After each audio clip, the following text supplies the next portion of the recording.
Bom, vou falar com toda sinceridade, sem nenhuma arrogância. Olha, está tudo dentro do esperado.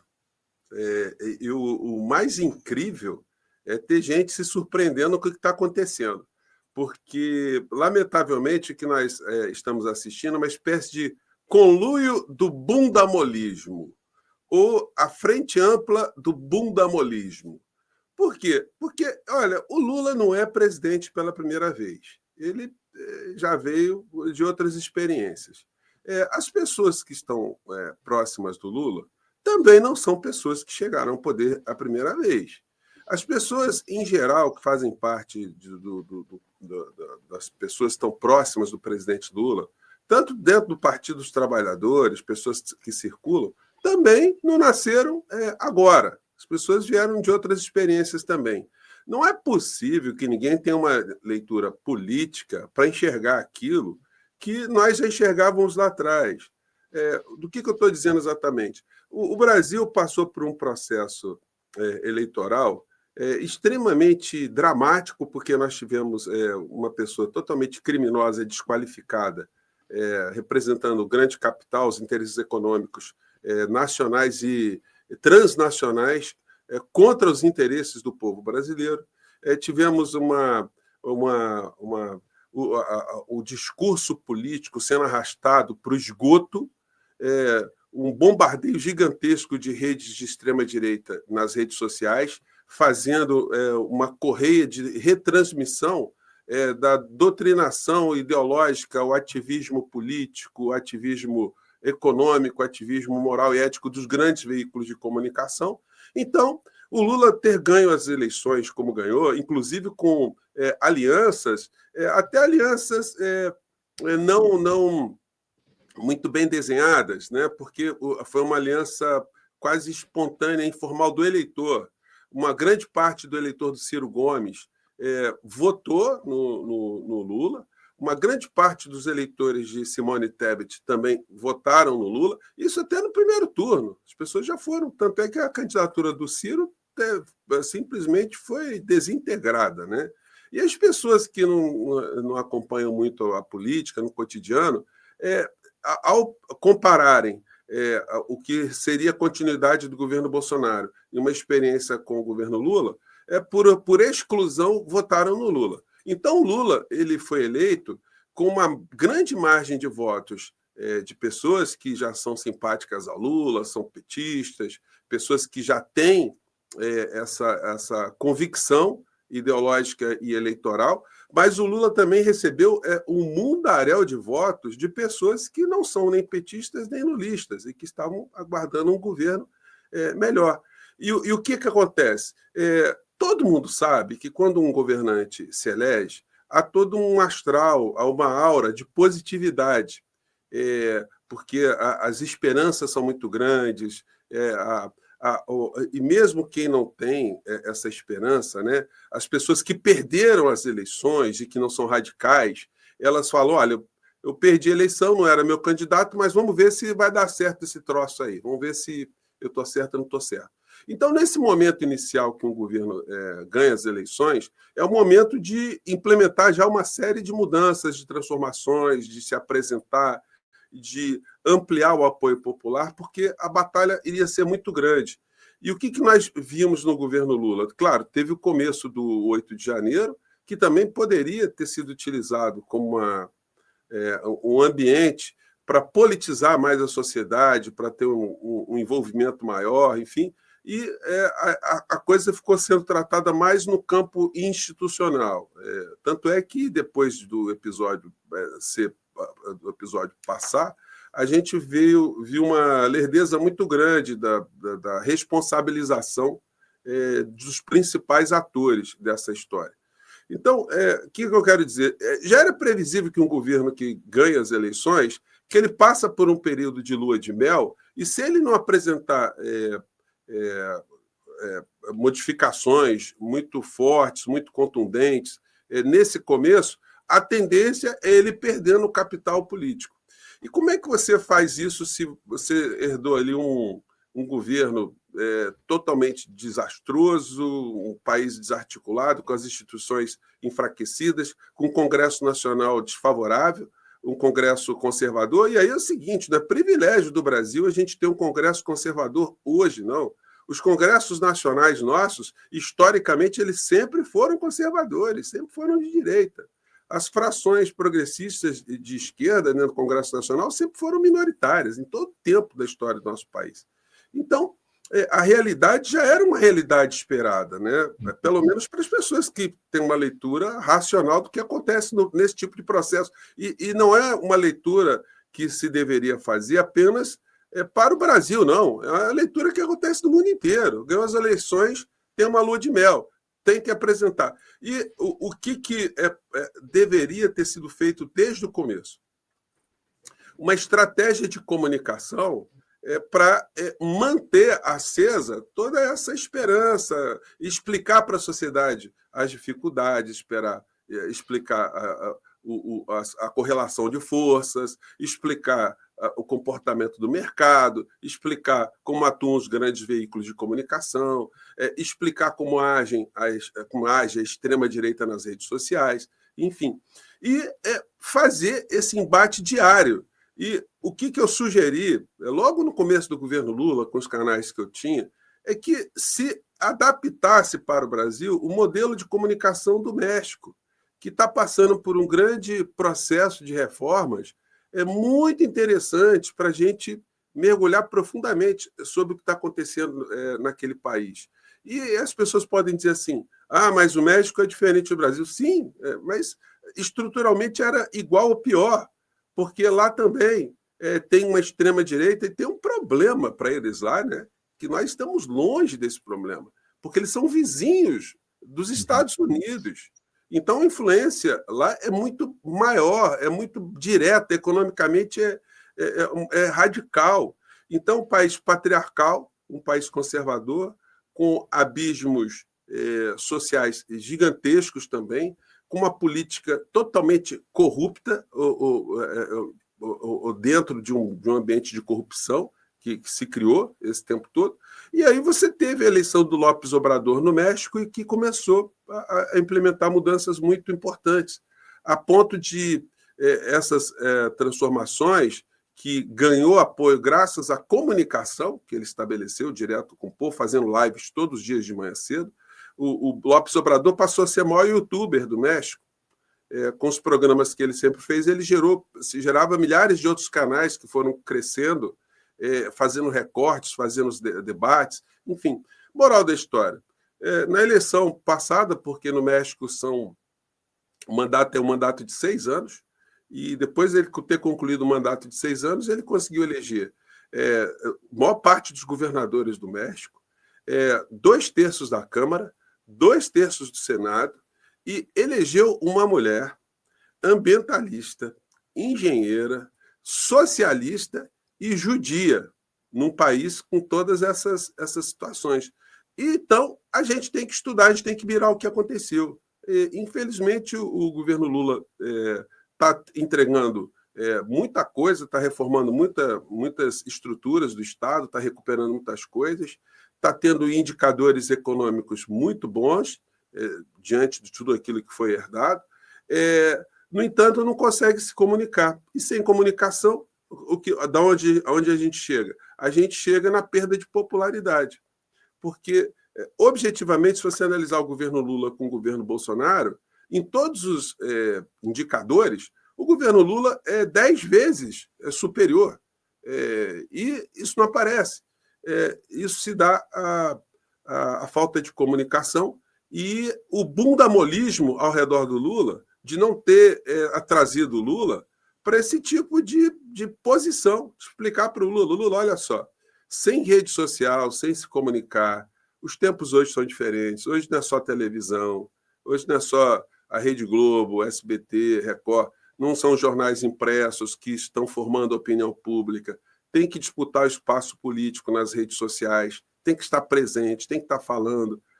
Isso não foi feito, ou se foi feito de maneira muito tímida. Eu falei isso para o Paulo Pimenta, levei projeto para o Paulo Pimenta 2 vezes, enchi o saco da equipe do Paulo Pimenta, falava com o Crispiniano, que era assessor do Lula, falava com as secretárias do Lula, todo mundo.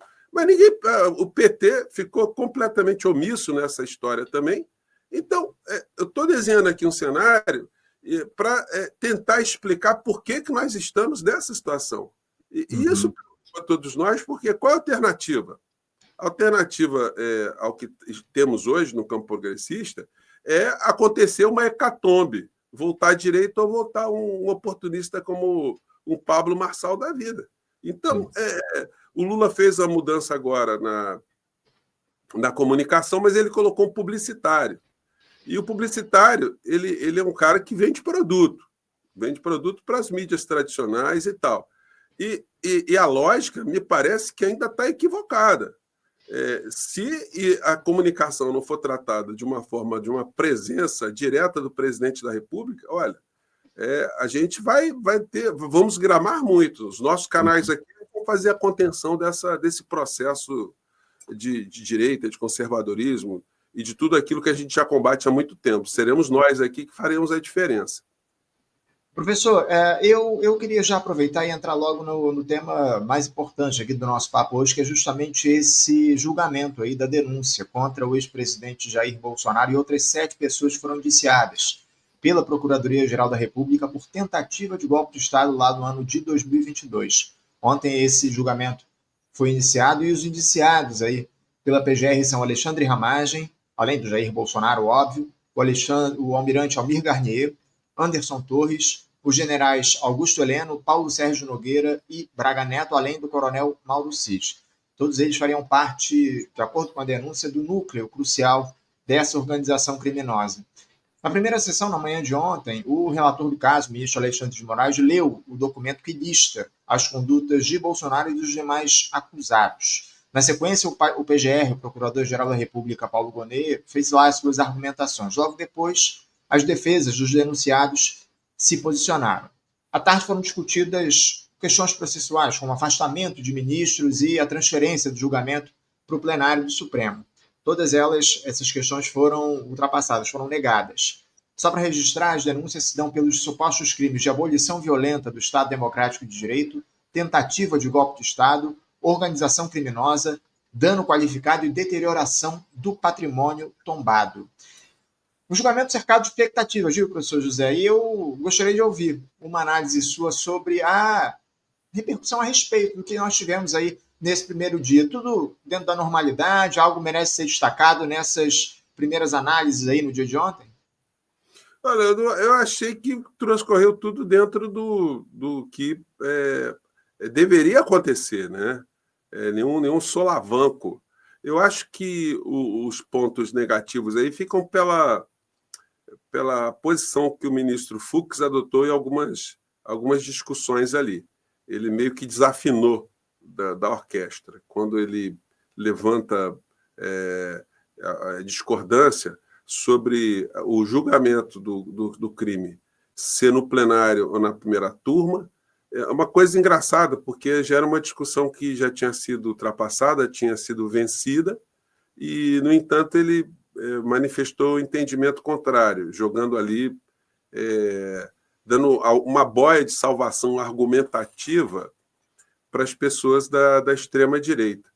E, de um modo geral, o que foi muito interessante foi que o ministro Alexandre de Moraes ele foi extremamente didático, né, nas suas intervenções, nas suas falas, e admirável a posição do ministro, porque nós não temos visto na história do nosso país alguém ser tão atacado com tanta virulência por tanta gente ao mesmo tempo, sem ser do cenário político, como está acontecendo com o ministro Alexandre de Moraes.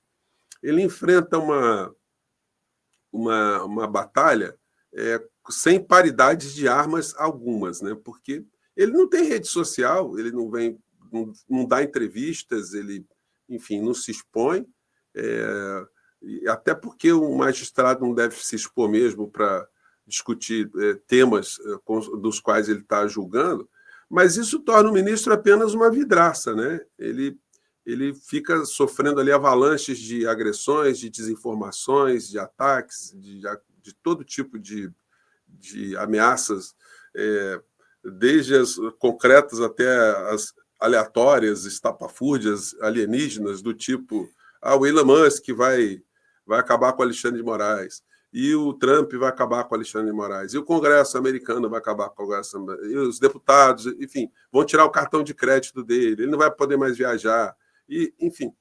Então, dentro desse ambiente, o ministro Alexandre de Moraes ele demonstrou assim, um equilíbrio, né? uma firmeza impressionante, levando em consideração, inclusive, os pequenos incidentes, né? Do Bolsonaro ter ido lá na sessão. É como se ele não estivesse ali. O Paulo Gonet mandou a lenha nele, o ministro Alexandre de Moraes mandou a lenha, e a coisa, do ponto de vista jurídico, está dentro do previsto. Eu acho que a preocupação nossa hoje ela não é nem no campo processual, no campo jurídico, é no campo político, porque o Bolsonaro continua com o discurso golpista e ele já está preparando uma fuga há muito tempo. O discurso que ele está fortalecendo agora, e acrescentou de algumas semanas para cá mais um elemento de dramaticidade, ele tem afirmado que, uma vez preso, ele será morto na cadeia, ele não tem a menor dúvida disso. Então, quando ele fala isso, ele está, primeiro, partiu para uma descredibilização do Poder Judiciário, depois para uma descredibilização específica do ministro Alexandre de Moraes, depois descredibilizando as investigações da Polícia Federal, descredibilizando a delação do Mauro Cid. Então, ele vai descredibilizando tudo que está acontecendo, já prevendo uma futura condenação. E começa a dizer que, se for preso, ele será morto. Então, o que isso quer dizer? O que ele está dizendo para as pessoas que seguem ele? Olha só, se eu for preso, vou ser assassinado diante de um processo ilegítimo, onde eu estou sendo perseguido. Eles querem me eliminar. Logo, se ele fugir, as pessoas vão dizer, não, está certo fugir. Então, a coisa está completamente desenhada para uma fuga. Então, essa é a preocupação principal. E aí a gente poderia desenhar cenários aí com uma eventual fuga, né, dele. Mas aí é mais complicado, né? A gente tem que torcer para que... ele está sem passaporte, então uma fuga tradicional, meio despercebidamente, através do aeroporto, não é muito plausível, mas tem situações aí que permitem que uma pessoa como ele, com o tipo de alianças e apoios que ele tem, ele consiga fugir. Então, do ponto de vista jurídico, as coisas estão transcorrendo dentro da normalidade. Hoje, na sessão do STF, a gente vai ver a leitura dos votos dos ministros. O Alexandre de Moraes ontem já deixou bem desenhado como será o voto dele, porque todas as arguições de incompetência, suspeição, as fake news, ele pegou a palavra, ele rebateu muito que não são as senhorinhas que estão presas, quem é que negou fazer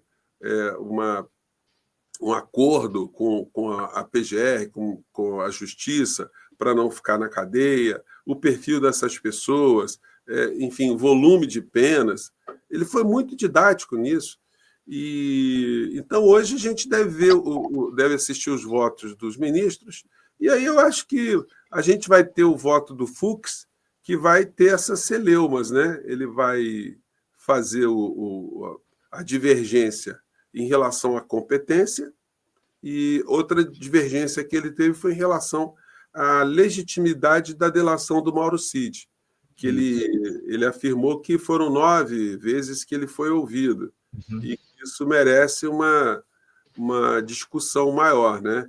Então, eu acho que hoje vai acontecer isso, o Bolsonaro vira réu, e a partir de então a gente vai ter mais emoções, porque as sessões do Supremo Tribunal Federal serão retransmitidas pela TV Justiça e pelos canais todos aí que estão acompanhando. Então, nós vamos ter aí debates entre os advogados, o Ministério Público, vamos ver provas, vamos ver cenas que vão ser mostradas, documentos, depoimentos, e, eventualmente, até acariações, porque muitos depoimentos são colidentes. Então, quando isso acontece, o Poder Judiciário pode requerer, o próprio Ministério Público, ou até as partes mesmo, que haja uma cariação para ver quem está contando a verdade ou quem está contando mentira. Então, nós vamos ter aí fortes emoções.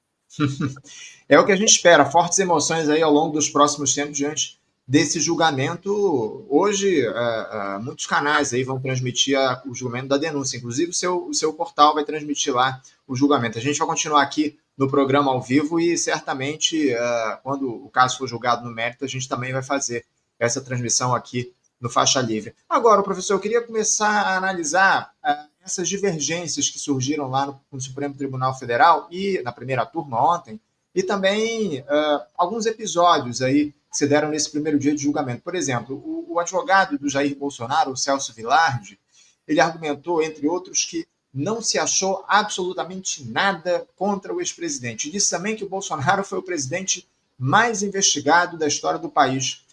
O senhor tem acordo com essa argumentação de que não foram encontradas provas que coloquem o Bolsonaro no centro desse plano golpista?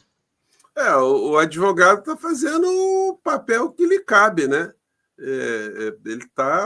Ele tá defendendo o Bolsonaro para o público da Terra plana.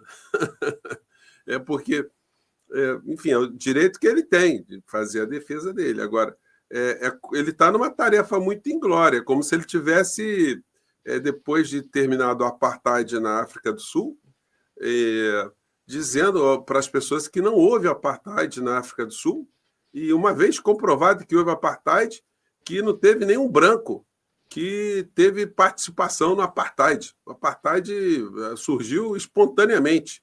Foram os negros que foram morar numa beirada do país e os brancos ficaram na outra. Olha, se o Vilardi fosse advogado do Adolfo do Bigodinho, na Segunda Guerra Mundial, ele também diria, olha, não tem foto do Hitler em campo de concentração? Tem foto do Hitler em campo de concentração? Tem foto do Hitler matando algum judeu? Tem algum documento do Hitler que ele diz que era para matar os judeus? Ele dando ordem direta? Então, o Hitler também, por esse tipo de lógica do Vilardi, também estaria inocentado, né? Não poderia ser processado. Então, é o seguinte, é o discurso que ele tem que fazer. Ele está chamando tudo que aconteceu do contexto histórico, todas as informações que foram recolhidas, como coisas imprestáveis, que, enfim, não servem para incriminar o Bolsonaro. Então, tudo que nós tivemos no Brasil, 8 de janeiro, que culminou com a representação que essas pessoas faziam, né, foi fruto da nossa imaginação. As pessoas estavam um domingo lá em Brasília e, de repente, baixou uma nave espacial e abduziu o cérebro de todos eles e fizeram aquilo ali. Não teve nenhum contexto histórico, não teve ninguém que participou, todo mundo é inocente. Todo mundo que está rolado nessa história, todo mundo é inocente, não aconteceu nada. Então, é a lógica. É como o senhor diz, é a lógica do terraplanismo. Essa é a grande verdade e, como o senhor trouxe aqui também, o Vilardi está fazendo o trabalho dele para tentar defender lá o seu cliente de algo absolutamente indefensável. Tem provas de todos os tipos aí expostas. Agora, o senhor tinha citado ainda há pouco a questão envolvendo o ministro Luiz Fux, que foi o único a votar favorável ao julgamento, no caso, no plenário do Supremo Tribunal Federal. Ele disse ontem que também teria havido, professor, omissão na delação premiada do tenente-coronel Mauro Cid à Polícia Federal. O magistrado criticou o fato do colaborador ter feito 9 depoimentos e indicou que pode votar, inclusive, por uma eventual nulidade do acordo de delação premiada do tenente-coronel por omissões durante as oitivas. O advogado Bolsonaro viu nessa postura do Luiz Fux, inclusive, uma luz no fim do túnel diante das mudanças de versão do delator. É possível questionar a credibilidade da delação do Mauro Cid, professor, inviabilizar o processo a partir disso, pelo fato de ele ter feito 9 depoimentos, enfim, como é que o senhor vê essa questão levantada pelo ministro Luiz Fux e, de alguma forma, também analisada pela ministra Carmen Lúcia? Do ponto de vista processual, o que poderia ser feito é um expediente chamado incidente processual. Se discutir de uma forma apartada, é algo que aconteceu no bojo do processo todo. Porque, olha só, tem uma coisa que é muito complicada nessa história. Todas as partes envolvidas na delação premiada concordaram, houve uma concordância do Ministério Público, do Poder Judiciário e do principal interessado, que é o réu. O réu teria uma pena muito grande se ele não revelasse nada de novo, porque a delação premiada ela só pode ser homologada se o delator ele tiver algo a acrescentar. Se ele não tem nada a acrescentar, é inútil a delação dele. E o Mauro Cid, as pessoas nunca levam isso em consideração, ele é um cara que foi formado dentro da academia militar e ocupou ali cargos e posições de inteligência. Então, ele conhece táticas de informação, de contra-informação. Então, quando ele como é o cara, ali a caixa preta do Bolsonaro, ele tentou ali dar algumas informações, mas sem comprometer tantas pessoas que ele já tinha tido algum contato, ou pessoas que ele não tinha como mostrar absolutamente nada de diferente. E ao longo das investigações, todas as vezes que surgiam novos fatos que mostravam que ele não estava contando a verdade, ele estava mentindo, o que era oportunizado para ele? Fala assim, amigo, olha só, você vai perder, vem para cá, porque surgiu esse fato aqui que você não falou. Você está mesmo a fim de manter a delação premiada ou vamos suspender a delação premiada, porque nós estamos pegando essa falha aqui. Poderia ter acontecido isso no começo. Por exemplo, ele ter caído uma contradição e a delação premiada dele ter sido revogada. Mas aí o que aconteceria? O advogado dele iria dizer que estaria havendo um cerceamento da defesa, porque ele quis fazer a delação, ele tinha informações importantes para dar, enfim.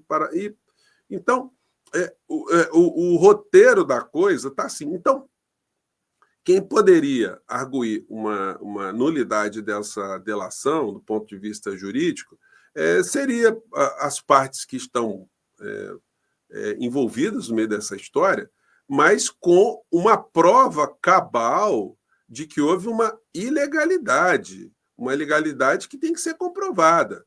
E como é que vai se comprovar uma ilegalidade com os atores todos operando numa mesma direção? Vai se colocar em suspeição o Ministério Público, o Poder Judiciário, o advogado, o réu, no meio dessa história? Porque o principal interessado nessa delação premiada é o Mauro Cid.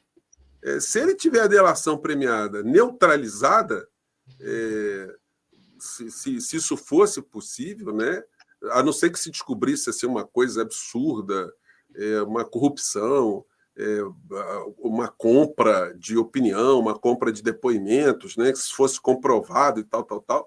Mas, tirando essas hipóteses aí, a delação premiada ela foi homologada, ela foi assistida pelo advogado, aliás, isso é uma obrigatoriedade geral, né, que todos os atos sejam acompanhados pelo advogado, e todas as sessões de depoimento do Mauro Cid também foram gravadas.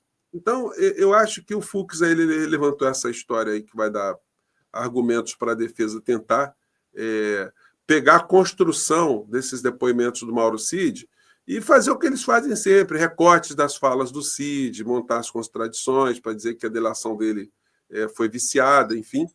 Mas eu acho pouquíssimo provável que esse tema ele consiga neutralizar o processo que está em andamento. Vamos aguardar, vamos avaliar aí o que é que vai se dar ao longo dos próximos tempos, especialmente depois que o tema for debatido no mérito, depois que essas figuras aí se tornarem réus, que deve acontecer hoje lá na primeira turma do Supremo. Agora, essa marca, professor, que os bolsonaristas tentam levantar de que haveria uma perseguição ao Bolsonaro promovida pelo ministro Alexandre de Moraes, que é o relator da matéria e um dos alvos dessa tentativa aí de assassinato do plano bolsonarista. Essa marca, de alguma forma, preocupa o senhor, essa tentativa aí que a turma do Jair Bolsonaro tenta levantar aí essa suspeição do ministro Alexandre de Moraes por ser o relator do caso e também um dos alvos, ou um dos supostos alvos da tentativa de assassinato que estava colocada ao longo daquele processo todo? O problema todo que a gente tem uma parte da opinião pública, as pessoas que seguem o Bolsonaro ou o bolsonarismo, que não importa o que aconteça, não importa o tipo de verdade que apareça. Para essas pessoas, o Bolsonaro será o eterno perseguido. Ele não levou joias, ele não atacou as pessoas na pandemia, ele não roubou, ele não colocou filho na política, ele é um pai de família respeitável, ele é um cara honesto, incorruptível. Essas pessoas vão continuar achando isso, que ele é um homem temente a Deus. Tudo aquilo foi construído ao longo desse tempo todo. Então, para essas pessoas, não vai ter nenhum tipo de alteração nessa percepção que eles já têm que o ministro Alexandre de Moraes persegue o Bolsonaro. Isso aí é repetido por todos eles, assim, ad nauseam, né, o tempo todo. E o que acontece, de fato, é que o Poder Judiciário, a polícia, o Ministério Público, de fato, eles perseguem criminosos. É para isso que eles existem no campo criminal. O criminoso é para ser alcançado, é para ser apanhado, é para ser processado, julgado, defendido, sentenciado e, se condenado, encarcerado. É perseguição mesmo. Perseguição, alguém cometeu o crime. Tá tentando fugir processualmente e que, talvez até, né, que a gente tem comentado sempre, até fugir fisicamente. Então é isso mesmo. São realidades que a gente não vai... Agora, o discurso da extrema-direita é tão grande que acaba contaminando também algumas pessoas do campo progressista, né? Um ou outro, de vez em quando, fala assim, eu acho que está havendo um carregamento, mas olha só, o ministro é o relator do inquérito, ele é a pessoa que está comandando a história, não tem como ele ser excluído desse processo. Qualquer outro que estivesse na posição do ministro Alexandre de Moraes, tendo a responsabilidade de agir processualmente, porque o magistrado ele age por impulso. Se há um pedido da defesa para ele fazer dar um despacho favorável ou desfavorável, ele tem que dar. Então ele aparece. Se há um habeas corpus, é ele que vai aparecer. Se há vários réus, e tem várias informações que vão chegando a esses réus, vários recursos, ele que vai aparecer. Então, o protagonismo do magistrado nesse tipo de caso é natural. Em qualquer caso vai acontecer isso, né? Guardadas as devidas proporções, foi como aconteceu com o Moro, né? Toda a avalanche de informações do mensalão ali, do Petrolão, iam para a conta dele. Então, ele ficou em evidência e isso vai acontecer em qualquer parte do mundo, para o bem ou para o mal. Na Itália, você tem protagonismo de juiz, você vai ter isso nos Estados Unidos, vai ter eventualmente um magistrado na Suprema Corte. Se ele resolver enfrentar determinadas situações, ele vai virar o protagonista. E todos esses personagens, de um modo em geral, eles tenderão a ganhar esse rótulo de estarem perseguindo. Você pega lá nos Estados Unidos a figura do Eliot Ness, não é? Que, enfim, o que era? Ele era perseguidor de gangster, perseguia pessoas injustiçadas, e por aí vai, né? Então, o que está acontecendo, se a gente colocar assim, numa perspectiva histórica planetária em relação a como atua o magistrado em questões penais envolvendo grandes personagens, grandes organizações, a gente sempre vai perceber um protagonismo de um magistrado, né? Na Argentina, a gente teve na Argentina também, a gente teve durante o período da repressão, depois o procurador, né, o Júlio Estracera, que denunciou ali os militares torturadores, golpistas na Argentina. Ele virou um personagem gigantesco na história da Argentina. Então, são processos naturais, mas você vai explicar isso para um cara que é bolsonarista? Não adianta, né? Professor, eu ontem estava analisando, estava lendo ali as impressões dos comentaristas da grande imprensa a respeito desse julgamento e me chamou a atenção a análise do jornalista Otávio Guedes, do Grupo Globo. Não sei se você ouviu, mas eu vou ler aqui para os nossos espectadores. O Otávio Guedes disse que o ministro Cristiano Zanin, que preside a primeira turma do STF, teve à frente ontem desse julgamento, ele ouviu na corte as mesmas reclamações dos advogados, dos indiciados, que ele fazia quando comandava a defesa do presidente Lula, na época da Operação Lava Jato. Otávio Guedes argumenta que haveria pelo menos 3 pontos de contato entre os dois casos. Um deles, os vícios na delação premiada do coronel Mauro Cid, que o Zanin também citava, dos delatores da Força Tarefa, a suspeição do juiz, lá o Sérgio Moro e agora o Alexandre de Moraes, e por fim o foro competente para julgar esse caso, que era uma argumentação também do Cristiano Zanin na época em que ele era advogado do presidente Lula na Lava Jato. Fazem sentido essas observações, professor? E o senhor vê diferenças nesses dois episódios? Por que, é que o advogado Zanin teria razão e os defensores dos indiciados pela tentativa de golpe não?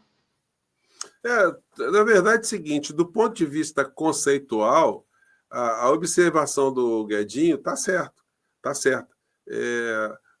As mesmas situações, se forem focalizadas apenas nos atos, né, são semelhantes, mas existe um contexto completamente diferente. E esse contexto é difícil de explicar para as pessoas, porque o que aconteceu, de fato, no lavajatismo foi um assodamento orquestrado muito grande entre um conluio entre o juiz e o promotor, a Polícia Federal, ali é uma coisa muito clara mesmo, para tentar incriminar pessoas. E, a partir das prisões dessas pessoas, tentar ir arrancar delações que eram quase que forçadas mesmo, né? Como a gente viu em vários depoimentos. Olha, você tem que falar de fulano, você tem que falar de Beltrano, enfim. Mas explicar também para as pessoas que os contextos são diferentes é complicado. De fato, vai acontecer isso. Você pegar assim, olha, fulano foi acusado de homicídio há 50 anos atrás e o defensor dele disse algo. 50 anos depois, o mesmo defensor está dizendo a mesma coisa num caso diferente. Enfim, a gente tem que ver isso com naturalidade. Agora, o importante é jogar a lupa sobre o que está acontecendo agora. O que tem se feito, muitas vezes, são comparações com falsas equivalências. A gente tem visto isso o tempo todo. Então, a direita fala, porque o judiciário soltou um traficante. Sim, o judiciário, enquanto uma estrutura, o cara lá, o juiz lá do Mato Grosso soltou um traficante. Mas o juiz do Mato Grosso não é o juiz do Supremo Tribunal Federal, que está julgando um caso diferente, numa circunstância diferente. Mas é o judiciário, soltou o traficante, está condenando uma mulher que pegou o batom e colocou na estátua lá. E a condenação não é por um batom. A condenação foi pelo contexto em que a criatura estava colocada. Então, nós vamos ver os advogados fazendo esse papel. Eles vão fazer também falsas equivalências, e o jornalismo também, muitas vezes, fará falsas equivalências entre situações que têm alguma semelhança, mas têm diferenças profundas na sua essência, né? Na sua estrutura. E isso vai continuar se repetindo. O Bolsonaro vai para a cadeia e vai ter gente que vai fazer comparações, falsas equivalências. É por isso que eles ficam jogando cada vez mais, de um modo geral, a extrema-direita, até colunistas na grande mídia, eles jogando uma série de informações díspares para justificar e legitimar a impunidade ou a fuga, ou a inocência, né? Ou a absolvição desses criminosos todos. Uhum. Professor, a gente pode esperar uma decisão a respeito desse caso do mérito, evidentemente, desse processo, nesse julgamento desse ano ainda, professor, respeitando ali os prazos legais e considerando as manobras das defesas para postergar o julgamento, a gente pode ter um veredito ainda esse ano e outra. Essa análise a respeito do processo do golpismo lá no final do governo Bolsonaro pode afetar outras investigações, outros processos em curso, como no caso do 8 de janeiro? Como é que o senhor vê a possibilidade de conclusão esse ano do processo e também a eventualidade disso contaminar, entre aspas, outras investigações em curso? Olha, acho que tem, como eu já tinha comentado, né, existem dois trilhos aí, né, de trens que caminham paralelamente, mas podem se afastar. Uma é a questão jurídica e a outra é a questão política. A questão jurídica, tudo caminha para a condenação. E no campo da política, o Bolsonaro quer fugir e quer tumultuar o nosso processo democrático, ainda quer bagunçar a nossa democracia. Então, a gente tem esses dois ambientes, os dois universos. E, do ponto de vista dos prazos, isso é muito difícil a gente prever, porque existem ferramentas no meio do curso desse processo todo que podem ser utilizadas por esses acusados, né, que certamente se converterão em réus hoje. E com a divergência que foi levantada ali pelo ministro Fux, isso de fato pode criar janelas aí para esse processo se arrastar um pouco mais lentamente do que se poderia. Só que tem uma outra coisa também que pode funcionar como uma motivação adicional para que o processo siga num ritmo mais célere, que são as ameaças que os ministros continuam a sofrer, os ataques que continuam a sofrer e as pressões que a extrema-direita realiza no parlamento, tentando colocar uma lei de anistia, os discursos virulentos dos parlamentares, os canais ainda de extrema-direita que estão nas redes sociais. Isso tudo vai criando um ambiente que os magistrados que não estão completamente isolados, que têm contato aqui, outro aqui, ou colar com a sociedade, que eles percebam que não dá para jogar essa história muito para frente, não. Essa história tem que ser decidida, e tem que ser decidida dentro do mais rápido espaço de tempo possível previsto na legislação. Dentro dessa perspectiva. Opa, tivemos aí uma pequena interrupção na fala do professor José Fernandes. Não sei se é a conexão dele ou se é a minha conexão está prejudicada aqui. Vamos ver se a gente consegue retomar a imagem do professor José.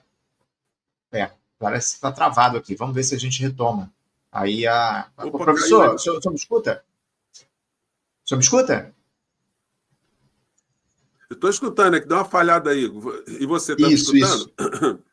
Agora eu estou escutando sim. Realmente deu uma falhada na sua conexão. Eu vou deixar o senhor à vontade para retomar a sua fala.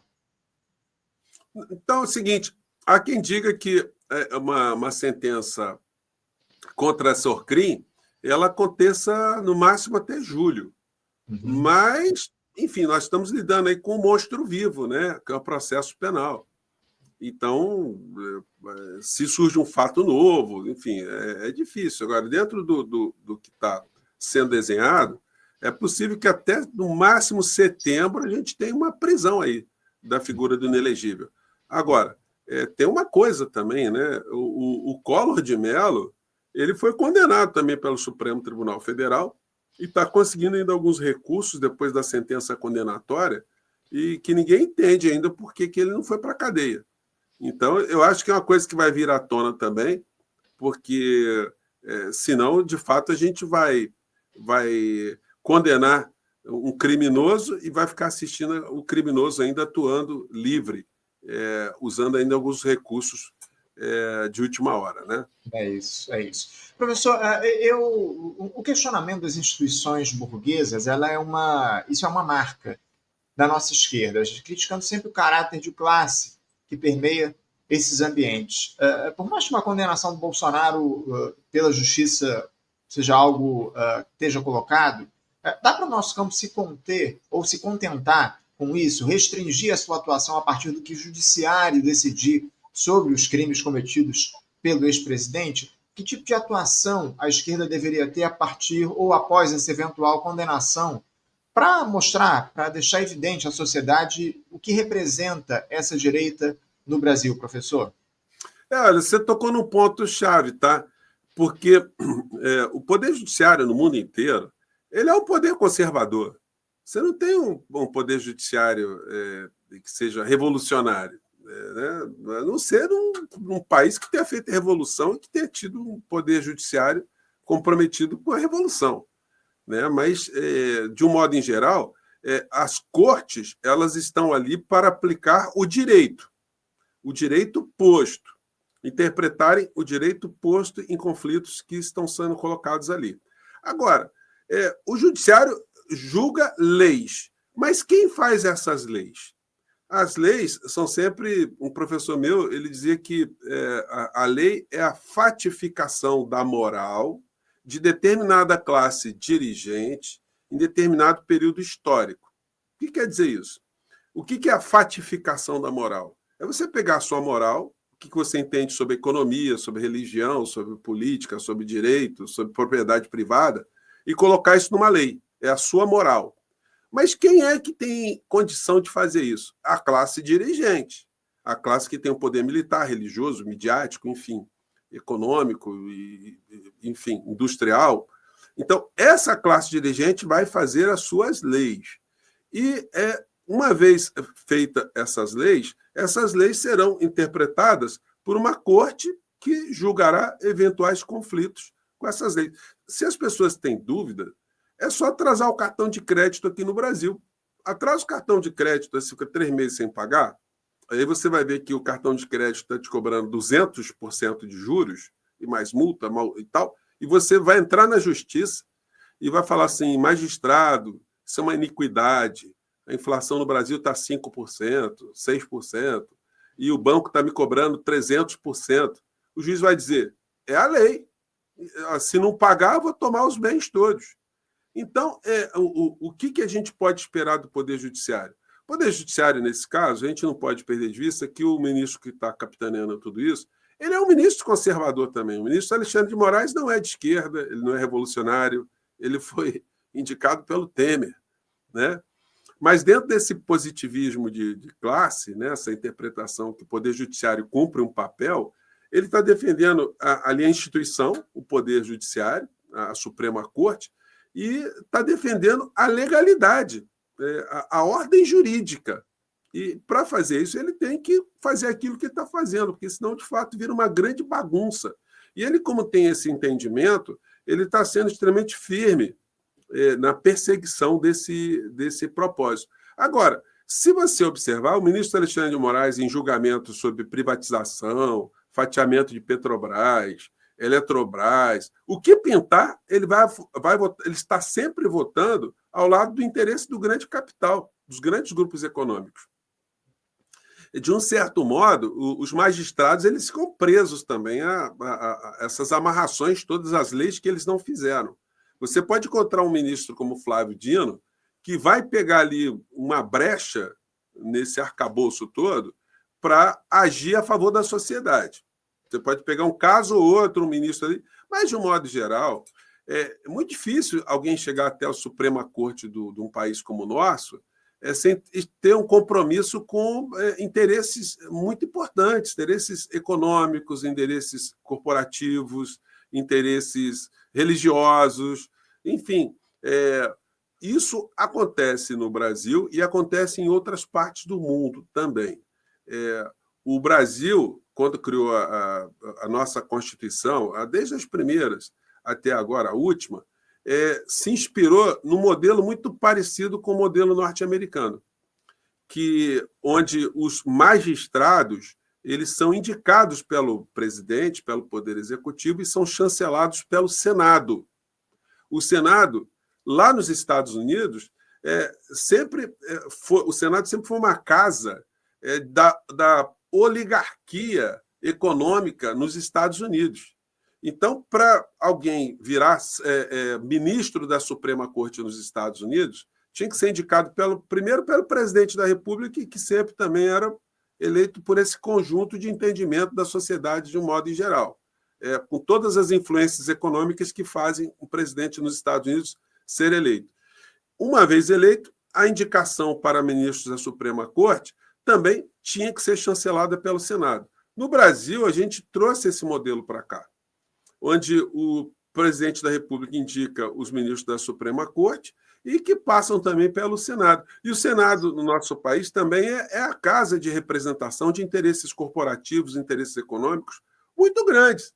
Então, ninguém chega por acaso. E para a pessoa ser indicada pelo presidente da República, ninguém está na sua advocacia, ninguém está dando aula numa sala de aula e chega alguém, bate na porta da sala de aula e fala assim: ô professor, ô Anderson, ô José, quer ser ministro da Suprema Corte?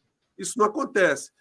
Todos os ministros eles entram para o jogo político.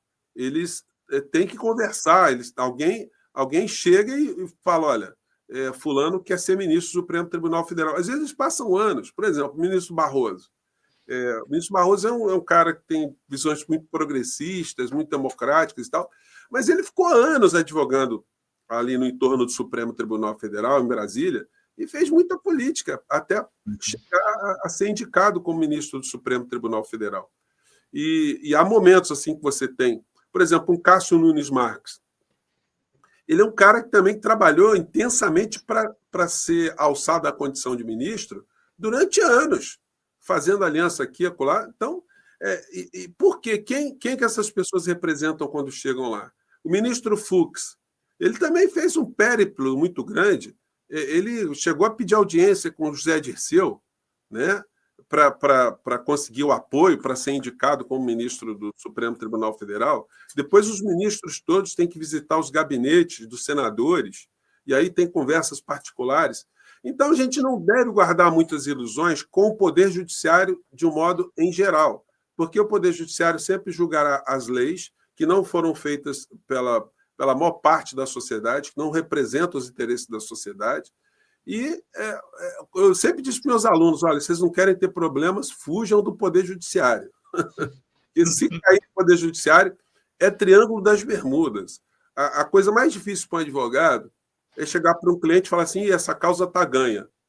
E você vai ser absolvido. E esse patrimônio vai ser seu. Olha, lê do engano. Porque o magistrado pode dar uma decisão completamente ilegal.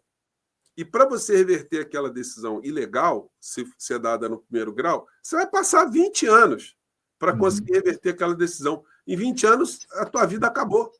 Então, a melhor coisa do mundo é você nunca ter um problema que você dependa de uma decisão vinda de outra pessoa. E a atividade do advogado é muito difícil, porque o advogado ele aprendeu o direito, ele se esforça, ele pega uma boa causa, com o direito justo, com questões ali, com provas, com todos os indicadores que ele tem tudo para vencer uma causa, mas tudo aquilo que ele fez depende da decisão de um magistrado que às vezes nem lê o processo. Normalmente é um auxiliar da vara que lê tudo e passa o entendimento para o juiz, e diz, pumba, dá o despacho e vai.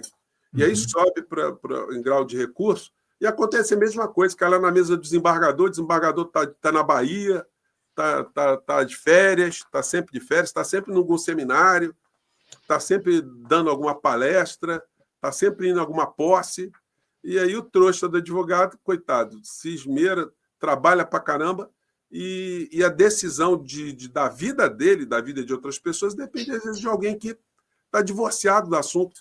Isso vale quando chega no Supremo Tribunal Federal. A gente vê assim, direitos que são tão claros, tão nítidos, e aí você pega um magistrado que... você pega um Mendonça, o André Mendonça lá, o cara dá um despacho ignorando completamente o que está na lei.